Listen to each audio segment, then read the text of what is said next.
नमस्कार दोस्तों, स्वागत है आपका एक बार फिर से हमारे इस चैनल समग्र ज्ञान पर। दोस्तों, अगर आप अपने जीवन में कुछ नया सीखने की चाह रखते हैं तो चैनल को सब्सक्राइब जरूर कर ले। दोस्तों, सूर्य देव को जल चढ़ाते समय भूल से भी ना करें ये गलतियां। पुराणों के अनुसार कहा जाता है कि संसार के समस्त मानव को स्नान करने के पश्चात सूर्य देव को अवश्य जल चढ़ाना चाहिए। तांबे के लोटे से जल चढ़ाना बहुत ही अच्छा माना जाता है। जल के साथ अक्षत एवं फूल मिश्रित कर सूर्य देव को जल चढ़ाने से सूर्य देव बहुत ही जल्दी सन्न होते हैं। जल को चढ़ाते समय सूर्य देव के मंत्र का जाप भी करना चाहिए। इससे मन में सकारात्मक ऊर्जा प्रवेश करती है। जिन लोगों का स्वास्थ्य अक्सर खराब होता है, यदि वे लोग हर सुबह स्नान करने के उपरांत सूर्य देव को जल चढ़ाते हैं तो उनको स्वास्थ्य से संबंधित जितनी भी समस्या होती है उन सभी का निवारण हासिल हो सकता है। बहुत से लोगों की कुंडली में सूर्य की दशा ठीक नहीं होती। इन लोगों को अवश्य ही रोजाना स्नान करने के पश्चात सूर्य देव को जल चढ़ाना चाहिए। इससे उन जो भी खराबी है उसमें सुधार आ सकता है। सवाल ये है कि सूर्य भगवान को कैसे जल चढ़ाएं एवं कब जल चढ़ाएं। चलिए अब हम बात करते हैं कि सूर्य देव को जल चढ़ाते समय हमें किन बातों का ध्यान रखना चाहिए। यदि आप सूर्य देव को जल चढ़ाते समय ये गलतियां कर रहे हैं तो सूर्य देव को जल चढ़ाना और ना चढ़ाना एक समान है। आइए जानते हैं सूर्य देव को जल चढ़ाते समय होने वाली गलतियों के बारे में। हो सकता कि इन्हीं गलतियों के कारण आपके रोजाना सूर्य देव को जल देने से भी आपको किसी भी तरह का कोई लाभ हासिल नहीं हो पा रहा है। परंतु दोस्तों, उससे पहले आपसे रिक्वेस्ट करते हैं कि वीडियो को लाइक जरूर करिएगा, दोस्तों को शेयर कर दीजिएगा और अगर आपने अभी तक चैनल को सब्सक्राइब नहीं किया है तो चैनल को सब्सक्राइब करके बेल आइकन जरूर दबाइएगा। सबसे पहली बात, पूर्व की ओर मुख रखें। सूर्य देव को हमेशा पूर्व की ओर मुख रख के जल चढ़ाना चाहिए। जल चढ़ाते उस जल की छींटे आपके पैरों के ऊपर नहीं पड़नी चाहिए। हमेशा इस बात का ध्यान रखिए कि जहां से भी आप जल चढ़ा रहे हैं उस स्थान से सूर्य देव को देने वाले अर्घ्य का जल आपके पैर में किसी भी हाल में नहीं गिरना चाहिए। अगर जल चढ़ाते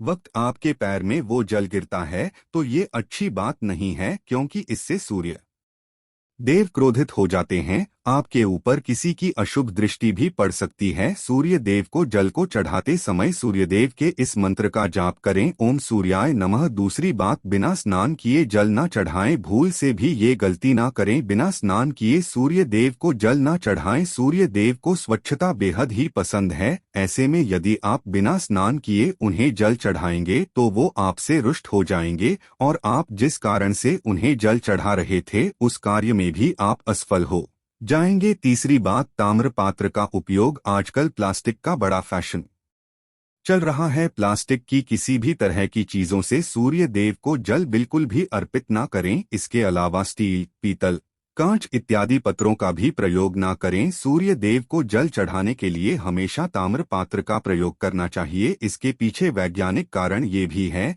कि सूर्य देव की उष्णता से प्लास्टिक से कुछ जहरीली गैसें निकलती है जो हमारी सेहत के लिए भी अच्छी नहीं होती। चौथी, ब्रह्मा मुहूर्त में ही अर्पित करें जल। कोशिश करें कि ब्रह्मा मुहूर्त में ही आप सूर्य देव को जल अर्पित करें। ब्रह्मा मुहूर्त का समय अर्थात सुबह के 3 से 5 बजे का समय सूर्य देव को जल अर्पण करने का सबसे अच्छा समय माना जाता है। जल चढ़ाने से पूर्व आपके नियमित क्रियाकलाप भी पूर्ण होनी चाहिए। आप स्वच्छ वस्त्र पहनकर ही सूर्य को अर्घ्य दें। ऐसा करने से नौ ग्रह की कृपा जल चढ़ाने वाले मानव के ऊपर सदैव बनी रहती है। पांचवी, अक्षत एवं फूल अवश्य हो। सूर्य देव को जल चढ़ाते समय जल में अक्षत रूली फूल अवश्य होनी चाहिए। अगर आपके पास कुछ भी नहीं है तो अक्षत से काम चला सकते हैं, बस खाली सिर्फ जल ना चढ़ाए। छठी बात, हाथ सिर के ऊपर रखे। हमेशा अपने हाथ को सिर के ऊपर रखकर ही सूर्य देव को जल अर्पित करना चाहिए। जब जल की धारा सूर्य देव को अर्पित करते वक्त गिरती है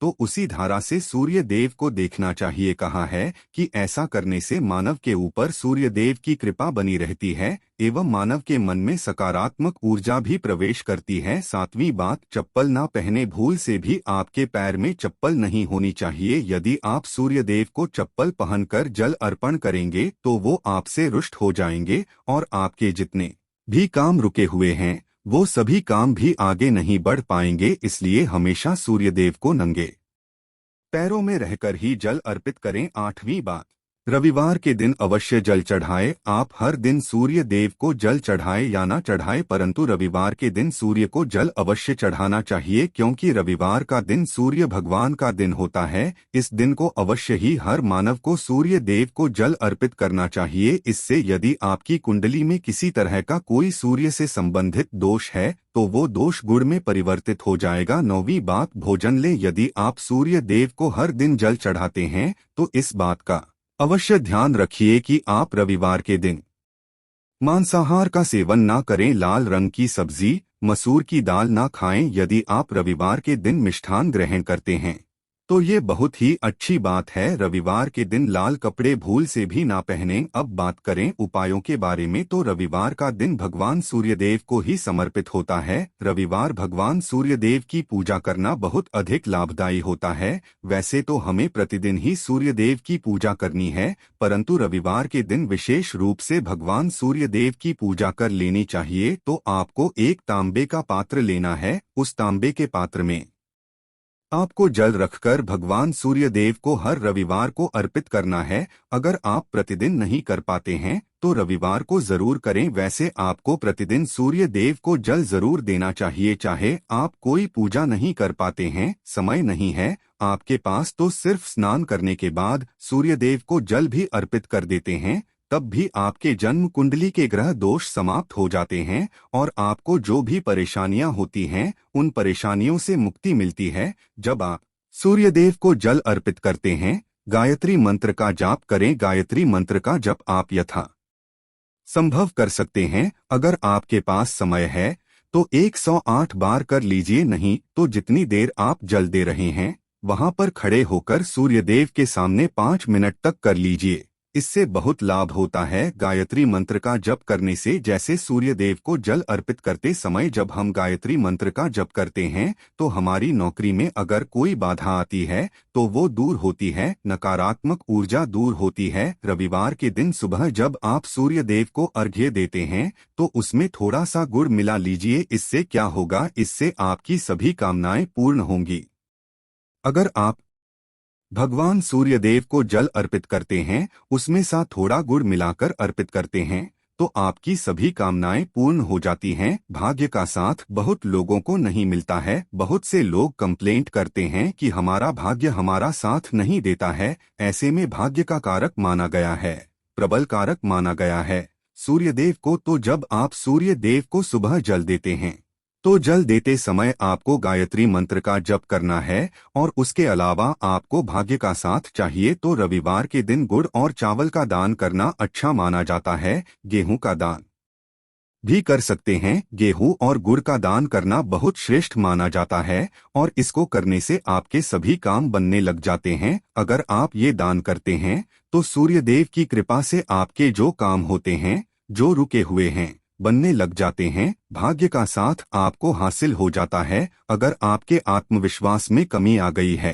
पराक्रम में कमी आ गई है और आत्मविश्वास आपका कमजोर होता जा रहा है, तो ऐसे में आपको चाहिए कि रविवार के दिन अपने माथे पर लाल चंदन का तिलक लगाएं। लाल चंदन जल में डालकर भगवान सूर्यदेव अर्घ्य दे दीजिए और अपने माथे पर भी आपको लाल चंदन का तिलक लगाना है। जब आप जल देते हैं भगवान सूर्यदेव को, तब आप उसमें लाल चंदन डालेंगे। जब सूर्यदेव को जल अर्पित करते हैं तो उसके बाद उस तांबे के पात्र में थोड़ा सा जो लाल चंदन है वो किनारे पर लगा होता है। जब हम कोई भी वस्तु डालकर अर्पित करते हैं तो किनारे पर थोड़ा सा लग ही जाता है। उस पात्र से ही अनामिका उंगली में आपको लाल चंदन लेना है और इसे अपने मस्तक पर है। अगर आप ये प्रतिदिन करते हैं तो निश्चित बहुत शीघ्र आपके आकर्षण में वृद्धि होती है, आपके सभी काम बनने लग जाते हैं। आप अगर व्यापार करते हैं तो आप जिनसे भी डीलिंग करते हैं, जिनसे भी आपका व्यापार है, जिनसे भी आपका व्यापारिक रिश्ता है, बहुत मजबूत स्थिति में होता है।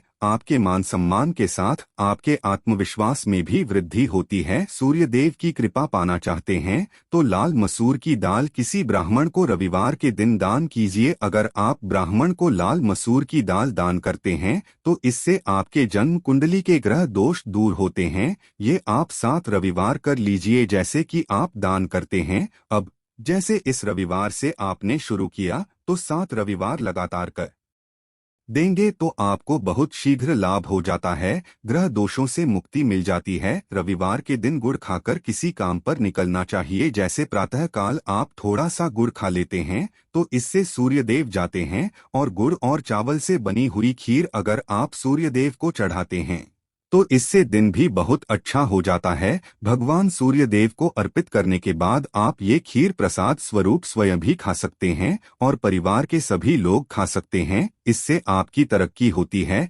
जीवन में आपको सफलता की प्राप्ति होती है। व्यापार हो, नौकरी हो, हर जगह आपको तरक्की मिलती है। और अगर आपके घर में कोई बीमार है, बहुत समय से बीमार है, तो उनसे कहें कि वो सूर्यदेव को तांबे के पात्र में रोली और लाल फूल डालकर अर्पित। लाल फूल आप कोई भी ले सकते हैं, गुलाब का, गुड़हल का, जो भी लाल पुष्प उपलब्ध हो उसको तांबे के पात्र में डालकर थोड़ी सी रोलियां लाल चंदन डाल सकते हैं। ऐसा करने से सूर्य ग्रह बली हो जाता है तो आत्मविश्वास बढ़ता है। आत्मा के कारक है सूर्यदेव, और जब हमारा आत्मविश्वास बढ़ता है रोगों से मुक्ति मिलती है, नकारात्मक शक्तियों से छुटकारा मिल जाता है, दवाइयाँ शीघ्र ही काम करने लग जाती है। रविवार के दिन आदित्य हृदय स्तोत्र का पाठ जरूर करना चाहिए। अगर आप चाहते हैं आपको सूर्य ग्रह का पूर्ण लाभ हासिल हो, चाहे आपकी जन्म कुंडली में सूर्य मजबूत स्थिति में भी हो, तब भी रविवार को आपको आदित्य हृदय स्तोत्र का पाठ जरूर करना चाहिए। आदित्य हृदय स्तोत्र का पाठ अगर आप 3 बार करते हैं प्रतिदिन, या फिर 3 बार रविवार को भी कर लेते हैं,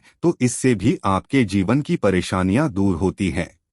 आपके मन में कोई भी काम ना हो, हमने शुरू में ही कहा, गुण चाहिए, संतान चाहिए, मान चाहिए, आत्मविश्वास चाहिए, शिक्षा में सफलता चाहिए, नौकरी में सफलता चाहिए, सरकारी नौकरी चाहिए। जीवन में आपकी कोई भी समस्या हो, उस समस्या से मुक्ति पाने के लिए आपका आत्मविश्वास बली होना बहुत आवश्यक है। अगर आपके अंदर आत्मविश्वास होगा तो आप किसी भी समस्या से मुक्ति पा लेंगे, और आत्मविश्वास की प्राप्ति तभी होती है जब सूर्य हमारी जन्म कुंडली में अच्छी स्थिति में। एक बहुत ही अचूक उपाय हम आपसे शेयर करने वाले हैं, ये आप जरूर कीजिए। अगर आप किसी भी तरह से किसी भी समस्या से घिरे हुए हों, कोई भी आपकी विशेष कामना है, तो ये उपाय जरूर कीजिए। सूर्य को आप जब जल देते हैं तो जल देते समय जल में आपको एक बिल्वपत्र डालना है, और इस बिल्वपत्र के साथ भगवान सूर्यदेव को जल देना है। तो आप तांबे का पात्र ले लीजिए, उसमें थोड़ा सा गंगाजल डालें, थोड़ा सा जल डालें, थोड़ा सा रूली डालें, और इसके साथ ही एक बेलपत्र डाल दीजिए। आप थोड़े से अक्षत कर सकते हैं। अक्षत क्या होता है? चावल होता है जिसके टूटे हुए दाने ना हो, बिल्कुल साबुत चावल होता है, उसे अक्षत कहा जाता है। तो थोड़े से अक्षत, रोली और बिल्वपत्र डालकर भगवान सूर्य देव को जल देना है। 7 बार में आपको जल देना है। जैसा कि बताया जाता है आपको 3 बार में जल देना चाहिए। रोक रोक कर एक ही पात्र का जल हम 3 बार में देते हैं। हमें बिल्वपत्र डालना है, तो इस विशेष सामग्री की वजह से हम इस जल को 7 बार में भी दे सकते हैं। तो आप रोक रोक उसी जल को, एक पात्र के जल को ही 7 बार में दीजिए। भगवान सूर्यदेव को देखते हुए आपको मंत्र बोलना है, ओम रिम रिम रिम सूर्याय नमः, ओम रिम रिम रिम सूर्याय नमः। तो इस तरह से आप इस मंत्र को बोलते हुए अगर सूर्यदेव को जल अर्पित करते हैं तो शीघ्र ही आपके मन की कामनाएं पूर्ण हो जाती है। आपकी जो भी कामना है भगवान सूर्यदेव से कहें। थोड़े समय तक आप आदित्य हृदय स्तोत्र का पाठ कर सकते हैं, चाहे तो 1 या 3 बार या फिर 108 बार गायत्री मंत्र का जाप कर लीजिए, या भगवान सूर्यदेव का कोई भी एक मंत्र जिसका आप 108 बार जप कर सकते हैं। जरूर इस प्रयोग को करने के बाद कीजिए, इससे आपकी कामना बहुत शीघ्र पूर्ण हो जाती है। दोस्तों, आज की वीडियो में हमने सूर्य को मजबूत करने का उपाय बताया। सूर्य को मजबूत करना बहुत आवश्यक है। सूर्य आत्मा के कारक है और सबसे जरूरी है आत्मविश्वास का बली होना। अगर हम जीवन किसी भी तरह की सफलता पाना चाहते हैं तो बहुत जरूरी है कि आप सूर्यदेव की आराधना कीजिए, प्रतिदिन कीजिए, और रविवार के दिन विशेष रूप से कीजिए। उम्मीद करते हैं आज की वीडियो से आपको लाभ अवश्य होगा। आज के लिए बस इतना ही दोस्तों। अगर आपको ये वीडियो पसंद आया है तो वीडियो को लाइक करिएगा, दोस्तों को शेयर जरूर करिएगा, और चैनल को सब्सक्राइब करके बेल आइकन जरूर दबाइएगा ताकि आने वाली वीडियो आपको सबसे पहले मिले। दोस्तों, मिलते ये वीडियो में, तब तक के लिए धन्यवाद।